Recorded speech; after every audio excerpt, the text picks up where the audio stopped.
भाई बहनों को गरीबी से बाहर निकलते देख रहा है। पहली बार हर गरीब के लिए पक्के मकान बनाने का पुरजोश काम चल रहा है। पहली बार हर घर को नल से जल मिले, ये अभियान सफलता की नई ऊंचाइयों को छू रहा है। पहली बार गरीब के पास बीमारी में मुफ्त इलाज के लिए गारंटी कार्ड है और गरीब के बेटे की सरकार ने गरीब को सबसे बड़ी प्राथमिकता दी है। साथियों, मुझे इसके बाद मुंबई के कार्यक्रम में पहुंचना है। माननीय मुख्यमंत्री जी भी वहां रहना चाहते हैं और इसलिए उनको बीच में से निकलना होगा ताकि वो वहां पहुंच पाए। तो मैं शिंदे जी को प्रार्थना करता हूं, आप निकलिए, मैं यहां संभाल लूंगा।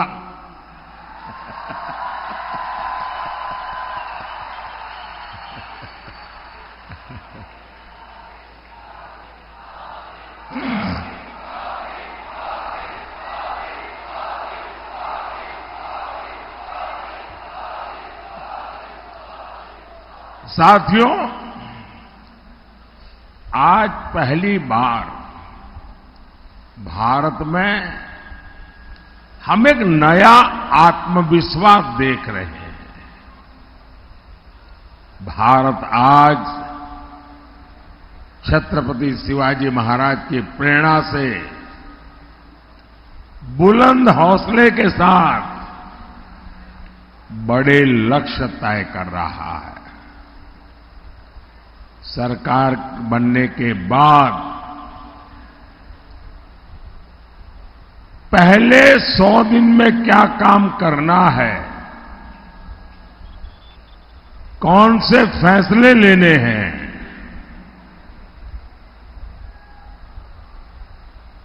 इस पर लगातार काम किया है। ऐसा नहीं कि अब सरकार बन गई, चलो मालाएं पहनते घूमते फिरेंगे। आज जितनी मेहनत करता हूं उतनी ही मेहनत 4 जून के बाद भी जारी रहेगी।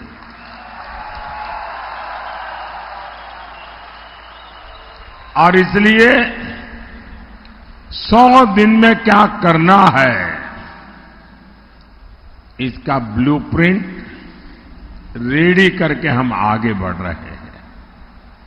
और मुझे कुछ लोग कहते हैं कि मोदी जी इतना आत्मविश्वास, मुद्दा मोदी के आत्मविश्वास का नहीं है, मुद्दा जनता जनार्दन का अरसपरस विश्वास का है।